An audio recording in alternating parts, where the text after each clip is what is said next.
Hello and welcome back to Mike Reads the World. Today I will be discussing Knut Hamsun's Hunger for Norway. Some alternate titles for this book would be Starving Artist Tries to Find a Job, A Tale of Human Misery. It's a really deceptively simple work on its surface, but quite complicated to discuss in terms of its themes and what one feels while reading it, at least what I felt. It certainly took me on a ride of emotions and some dark places. And also even more complicated if you want to discuss the author's, in my opinion, kind of horrifying and shocking political viewpoints that he had towards the end of his life. And some even rather early on in his life, but maybe I'll talk about that toward the end of the video because on some level I do want to separate the work from its author.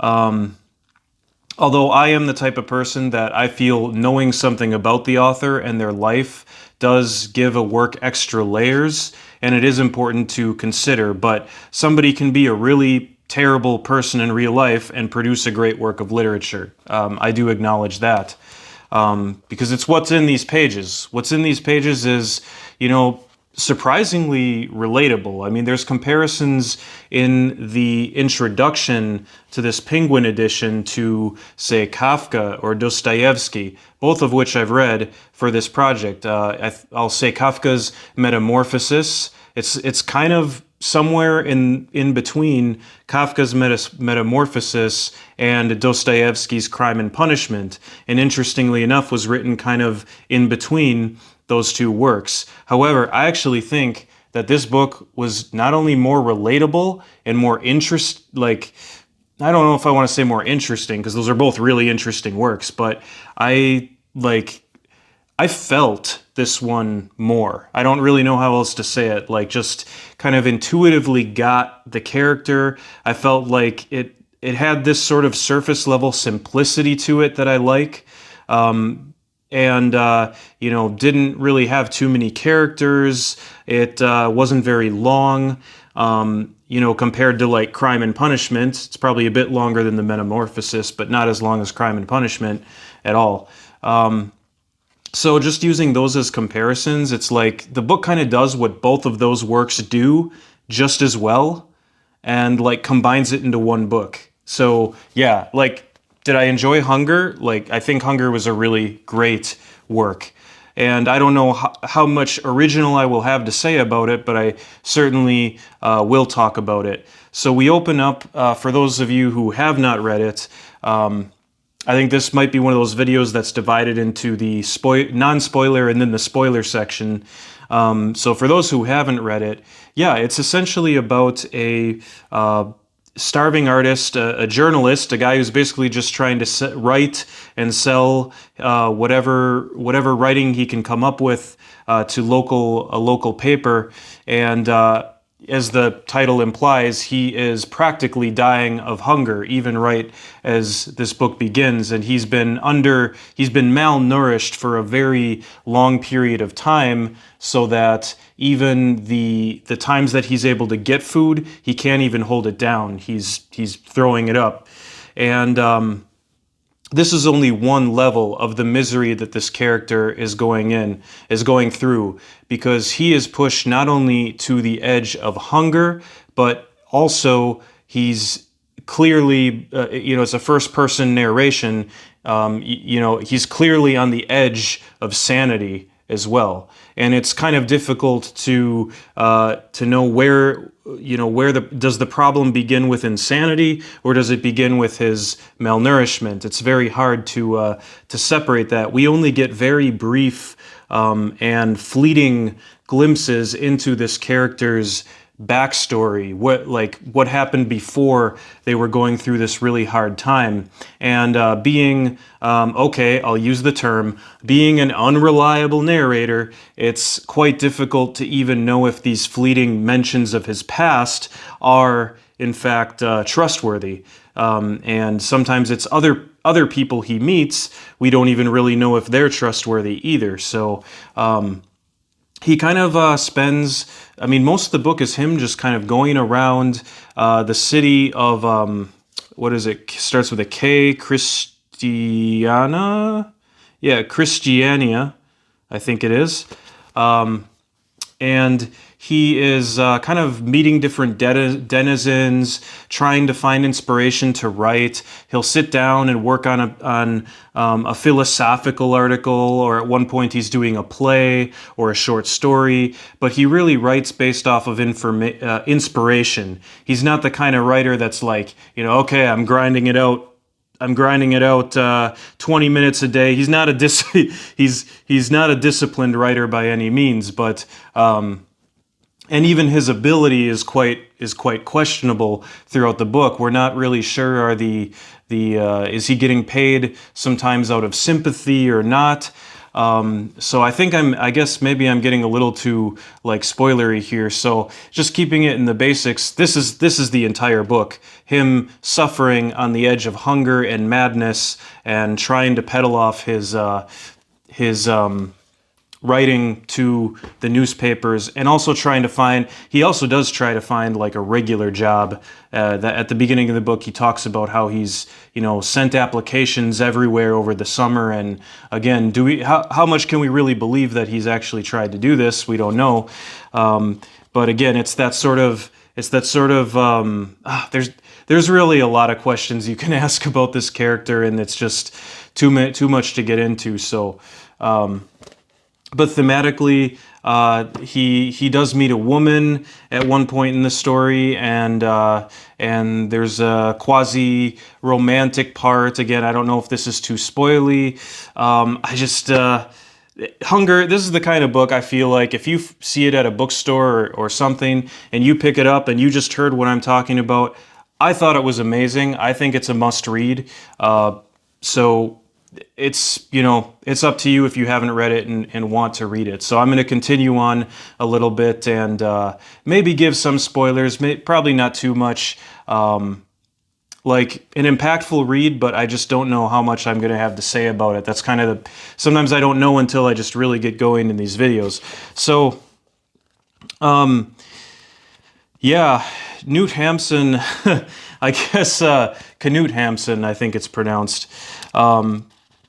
Yeah, I was really stunned by how he could create such a relatable character living in such horrible conditions that, you would think that somebody that can have this depth of understanding about human suffering and what it's like, and create such a convincing picture of human suffering, would be like a compassionate, tolerant person. And really all I know are sort of the brief looks at his Wikipedia page that, he wrote some very racist things even early on in his life, outright and I don't know if that's his time or that's how everyone thought then or whatever, but still it's awful to see.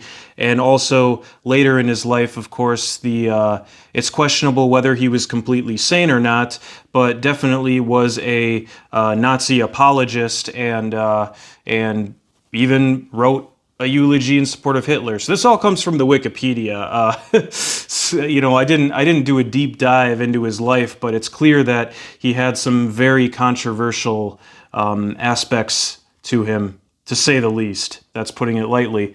But this is probably the most, I don't know, the most I've loved a book, and the most I've felt like, I don't know, moral qualms about the life of the author. So I don't know. It's tough. And without, of course, doing more research, I can't really say for certain. But I just feel like this is the kind of book that it made me, I felt a lot of sympathy for the main character. And another theme I didn't really talk about in sort of the non-spoiler. This is still not really a spoiler. It's just a theme that I didn't talk about earlier. is the main character, the narrator's sense of honor. The narrator has such a strong, is it honor or pride? I'm not really sure. So he's got such a strong sense of honor and pride that he doesn't want to accept charity from anybody. But then there are other times where he will do something morally dubious to get money, or accept money when he shouldn't have really gotten it, and yet he will never accept other people's charity. So he gets driven to the point of like some questionably moral acts by trying to be honorable and maintain his pride, whichever one it is. So in that sense, I feel like our narrator is actually a more, as a human, he's a more compassionate and relatable character than, say, Dostoevsky's protagonist of Crime and Punishment, who really, to me, comes off more as a sociopath. Is it Raskolnikov? I think is his name, or is that the other guy? I can't remember. It's been a while since I read it, but. I mean, obviously the book still is the story of the book is still very much in my mind, but those Russian names have... Anyway, I actually couldn't even tell you who I don't even know if the narrator of this book is named. We are so much in his head that his name doesn't even really matter. He's got people in the book that try to help him. So back to the honor thing, right? And I think that's what makes him relatable, is that you get the sense that if this narrator in the story was not so down in the dumps, like maybe he'd just be like this shy, really introverted, artist type, but he wouldn't be a bad guy. You get the sense he's not like Raskolnikov trying to be a great man or prove that he could be a great man or anything like that. So in that sense, I feel like he's closer to Gregor Samsa, if we're going to use the Kafka comparison, than he is to Raskolnikov. And so it's but he has a lot more agency than Gregor Samsa. So he's got the agency of Raskolnikov, but the sympathetic characteristics, I think, of Gregor Samsa. And he wants, in the beginning of the book, purportedly, he wants to work. He's not just like a lazy person that doesn't want to work. It doesn't seem like that either. But it's like he just gets caught in this spiral, this cycle of like, being on the edge of... So what did I mention? He's on the edge of hunger. He's on the edge of sanity, talking to himself and kind of scaring other people. There's some kind of actually funny moments of the book, like darkly humorous, where he approaches people really head on, and I think it is more his state of malnourishment, where he's just so forward and like so crazy that he's like scaring people. It's like, you see a guy looking scraggly and like he's been on the street for weeks, coming up to you in the street. It's like that. Yeah, it kind of puts you off, right? And so but you're in his head. So he is, not only is he on the edge of hunger, not only is he on the edge of sanity, he's also on the edge of his dignity. And that the dignity, the pride, the honor, that's the part of the story that hurts the most, because me as the reader, I'm like, yeah, take the money, just get yourself back on your feet, and you can do so much more good in this world.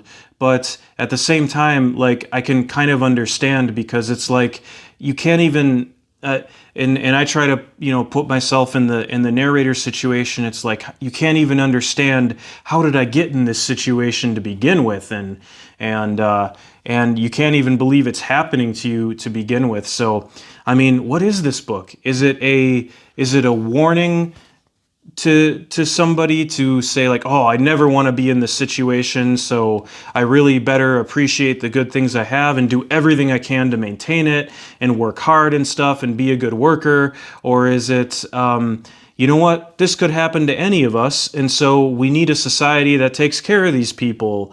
Or is it like the Stoic perspective where, well, this could happen to me, but what am I going to do? I'm going to take the circumstances it happens with courage, and I'm going to rise above and do what needs to be done.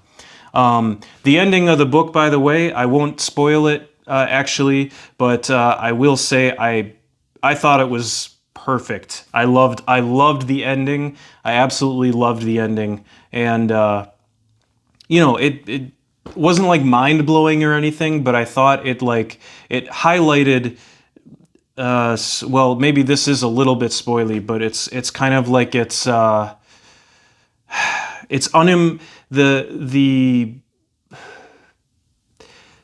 sort of the modesty of the ending made the other parts of certain parts of the book jumped out as more important than they were. The ending isn't like, it doesn't go out with a bang or anything like that, is what I'm saying. The meat of the book, no pun intended, with the title of the book being Hunger, is really in what happens in the middle, what happens to the main character, not what it all leads up to. It's not a book, I feel, that relies on its ending to make it amazing. So those are my thoughts on Hunger. Obviously, still really complicated. Would I read more Knut Hamsun? I'm not sure. Should I? Feel free to suggest or say if his other work is great. I thought Hunger was really good. I can't deny it.